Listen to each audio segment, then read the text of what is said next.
പാറാട്ട എന്ന് പറഞ്ഞിട്ടുള്ള ഒരു മെസ്സേജിംഗ് ആപ്പാണ് ഇപ്പം ഈയിടെ ടെക് ലോകത്തുള്ള ഹോട്ട് ടോപ്പിക് എന്ന് പറയുന്നത്. പാറാട്ട എന്ന് പറഞ്ഞ ആപ്പിനെ പറ്റി നിങ്ങൾക്ക് കേട്ടിട്ടുണ്ടാവും ഞാൻ വിചാരിക്കുന്നു. ഞാൻ കേട്ടിട്ടില്ല, ഈ വീഡിയോയിൽ ഞാൻ ഫുൾ എക്സ്പ്ലെയിൻ ചെയ്തുതരാം. ഒരു ഇന്ത്യൻ മെയ്ഡ് വാട്സ്ആപ്പ് ആൾട്ടർനേറ്റീവ് അല്ലെങ്കിൽ വാട്സ്ആപ്പ് കില്ലർ എന്നുള്ള രീതിയിലാണ് ഈ ആപ്പ് ഇപ്പം വ്യാപകമായിട്ട് പ്രചരിക്കുന്നത്. ആക്ച്വലി നിങ്ങൾക്ക് ഓർമ്മ ഉണ്ടെങ്കിൽ 2020 ഇതുപോലെ ട്വിറ്ററിന് ഒരു ആൾട്ടർനേറ്റീവ് അല്ലെങ്കിൽ ട്വിറ്റർ കില്ലർ എന്ന് പറഞ്ഞിട്ട് ഇന്ത്യക്കാർ തന്നെ കൂന്ന് പറഞ്ഞ ഒരു ആപ്പ് ഡെവലപ്പ് ചെയ്തിട്ടുണ്ടായിരുന്നു. ആക്ച്വലി ആ കമ്പനി ഇപ്പോൾ പൂട്ടിപ്പോയി. കമ്പനിക്ക് ആ ഒരു ടൈമിൽ ഭയങ്കര ഹൈപ്പ് ചെയ്യും, കുറെ അധികം ആൾക്കാർ സപ്പോർട്ട് ചെയ്തിട്ടൊക്കെ ഉണ്ടായിരുന്നു. ഈ ആറാട്ടെ എന്ന് പറയുന്ന ആപ്പിന്റെ അവസ്ഥ അതുപോലെ ആവും. നമുക്ക് നോക്കാം. ഫസ്റ്റ് ഓഫ് ഓൾ ഈ ആപ്പ് ഈ അടുത്തൊന്നല്ല റിലീസ് ആയത്, കുറച്ച് കാലമായിട്ട് ഈ ആപ്പ് ഉണ്ട്. പക്ഷേ ഈ അടുത്താണ് ഇതൊരു ലൈം ലൈറ്റിലേക്ക്, അതായത് ഒരു സ്പോട്ട് ലൈറ്റിലേക്ക് വന്നത്. അതിനുള്ള കാരണം എന്ന് പറഞ്ഞാൽ ആപ്പിളിന്റെ ആപ്പ് സ്റ്റോറിൽ മെസ്സഞ്ചർ സെക്ഷനിൽ ഈ ഡേറ്റ് ഈ ആപ്പാണ് നമ്പർ 1 ഉണ്ടായത്. അതുപോലെ തന്നെ ഗൂഗിൾ പ്ലേ സ്റ്റോറിൽ നമ്പർ 7, ടോപ്പ് മെസ്സഞ്ചേഴ്സിൽ നമ്പർ 7 ഉണ്ടായിരുന്നു. പിന്നെ ഒരു 3-4 ദിവസത്തിൽ യൂഷ്വലി 3000 സൈനപ്സ് പെർ ഡേ നടന്നുകൊണ്ടിരുന്ന ഈ ഒരു ആപ്പ്, അറട്ടെ എന്ന് പറഞ്ഞ ഈ ഒരു ആപ്പ് ഓൾമോസ്റ്റ് 3,50,000 സൈനപ്സ് പെർ ഡേ എന്നുള്ള ലെവലിൽ വരെ എത്തി. നമ്മുടെ യൂണിയൻ എഡ്യൂക്കേഷൻ മിനിസ്റ്റർ ആയിട്ടുള്ള ധർമ്മേന്ദ്ര പ്രധാൻ ഈ അടുത്ത് ഈ ആപ്പിനെ സപ്പോർട്ട് ചെയ്തിട്ട് ഒരു ട്വീറ്റ് ചെയ്തിട്ടുണ്ടായിരുന്നു. ആപ്പിനെ പറ്റിയിട്ടുള്ള ഹെഡ്ലൈൻ എവിടെ വെച്ച് നോക്കിയാലും made in India WhatsApp killer എന്നൊക്കെയാണ് കാണുന്നത്. ശരിക്കും ഒരു made in India WhatsApp killer ആണ് ഈ ആപ്പ്. നമുക്ക് ഇതിന്റെ ഫീച്ചേഴ്സ് നോക്കാം. ഫസ്റ്റ് ഓഫ് ഓൾ വാട്സ്ആപ്പിൽ ഇല്ലാത്ത കുറച്ച് ഫീച്ചേഴ്സ് ഉണ്ട്, അത് ഏതൊക്കെ നോക്കാം. ഫസ്റ്റേറ്റഡ് ആയിട്ട് ഒരു മീറ്റിംഗ് സെക്ഷൻ ഉണ്ട് ഈ ഒരു ആപ്പിന്.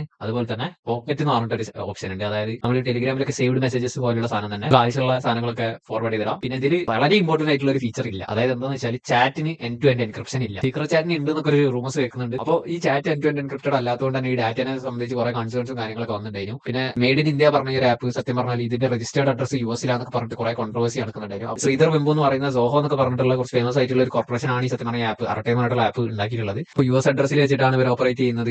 ഇവർ മെയ്ഡ് ഇൻ ഇന്ത്യ എന്നൊക്കെ പറഞ്ഞ സ്കാം എന്നൊക്കെ പറഞ്ഞുള്ള റൂമേഴ്സ് വന്നപ്പോൾ കമ്പനി സിഇഒ ശ്രീധർ വെമ്പു ഇതിനെ ട്രെയിൻ ചെയ്തുകൊണ്ട് ഒരു പോസ്റ്റ് ഇട്ടിട്ടുണ്ടായിരുന്നു. പോസ്റ്റിൽ പറയുന്നത് ഡാറ്റ ഇന്ത്യ തന്നെയാണ് സ്റ്റോർ ചെയ്തിട്ടുള്ളത്. എൻഡ് ടു എൻഡ് എൻക്രിപ്ഷൻ നമ്മൾ വർക്ക് ചെയ്തുകൊണ്ട് കയറുന്നുണ്ട്. ഈ അടുത്ത എൻഡ് ടു എൻഡ് എൻക്രിപ്ഷൻ ചാറ്റിന് കൊണ്ടുവരും. അതത് രാജ്യത്തെ ഡാറ്റ അതത് രാജ്യത്ത് തന്നെയാണ് നമ്മൾ സ്റ്റോർ ചെയ്യുന്നത്. യൂഷ്വലി കമ്പനീസ് യൂസ് ചെയ്യുന്ന AWS അല്ലെങ്കിൽ GCP അല്ലെങ്കിൽ അസ്യൂറോ അങ്ങനെയുള്ള ക്ലൗഡ് സർവീസസ് ഒന്നും ഇവർ യൂസ് ചെയ്യുന്നില്ല. ഇവർ തന്നെ സെർവറിലും ഇൻഫ്രാസ്ട്രക്ചറിലാണ് ഇവരിപ്പോൾ കറന്റ് ഈ ആപ്പ് റൺ ചെയ്തുകൊണ്ടിരിക്കുന്നത്. യുഎസ് അഡ്രസ്സിനെ പറ്റിയിട്ട് ഇവർ പറഞ്ഞത് എന്താ വെച്ചാൽ ആദ്യം ഇനീഷ്യലി കമ്പനി തുടങ്ങിയപ്പോൾ നമ്മൾ അവിടെയാണ് രജിസ്റ്റർ ചെയ്തത്, അതുകൊണ്ട് പിന്നെ മാറ്റാൻ നിന്നില്ല. പക്ഷേ ഞങ്ങളെ കോർപ്പറേറ്റ് ഓഫീസ് രജിസ്റ്റർ ചെയ്തിട്ടുള്ള ചെന്നൈയിലാണ്. നമ്മൾ ഇന്ത്യൻ ഗവൺമെന്റിന് തന്നെയാണ് ടാക്സ് ഒക്കെ കൊടുക്കുന്നതെന്നാണ് ഇവർ പറയുന്നത്. ആക്ച്വലി നല്ല രീതിയിൽ ഇന്ത്യ യൂസേഴ്സ് ഇത് ഏറ്റെടുത്ത് കഴിഞ്ഞാൽ വാട്സപ്പിന്റെ ഒരു മൊണോപ്പൊളിക്ക് ഇത് വലിയൊരു അടിയാവും. ഇതുവരെ വാട്സപ്പ് ഈ തോന്നിയ പോലെ അവിടെ ഇവിടെയൊക്കെ മെറ്റയെ കുത്തിക്കയറ്റുന്ന പരിപാടിയൊക്കെ ഭയങ്കര ഇടങ്ങാറാണ്. അങ്ങനത്തെ അനാവശ്യ സംഭവങ്ങളൊന്നും ഈ ഒരു ആപ്പിലില്ല. എന്തായാലും കുവാപ്പും ഹൈക്ക് മെസ്സഞ്ചറും പോലെ അടച്ചുകൂട്ടി പോകാനുള്ള ഒരു അവസ്ഥ ഈ ഒരു ആപ്പിൽ വരാതിരിക്കട്ടെ. വരും ദിവസങ്ങളിൽ കാണാം ഇവർ എൻഡ് ടു എൻഡ് എൻക്രിപ്ഷൻ ഒക്കെ കൊണ്ടുവന്നു കഴിഞ്ഞാൽ മേ ബി കുറെ യൂസേഴ്സ് അഡോപ്റ്റ് ചെയ്യാനുള്ള ചാൻസ് ഉണ്ട്. ഇതുപോലെ ഇൻഫോർമേറ്റീവ് ആയിട്ടുള്ള വീഡിയോസിന് വേണ്ടിയിട്ട് ചാനൽ ജസ്റ്റ് സബ്സ്ക്രൈബ് ചെയ്തിടാം. ഈ വീഡിയോ ഇൻഫോർമേറ്റീവ് ആയിട്ട് തോന്നുകയാണെങ്കിൽ ഫ്രണ്ട്സിനൊക്കെ ഷെയർ ചെയ്ത് കൊടുക്കുക. ഒരു ലൈക്കും കൂടെ ഇട്ടാൽ അൽഗോരിതം കുറച്ചും കൂടി വീഡിയോനെ പുഷ് ചെയ്യുന്നതായിരിക്കും. അടുത്തൊരു വീഡിയോയിൽ കാണുന്നത് വരെ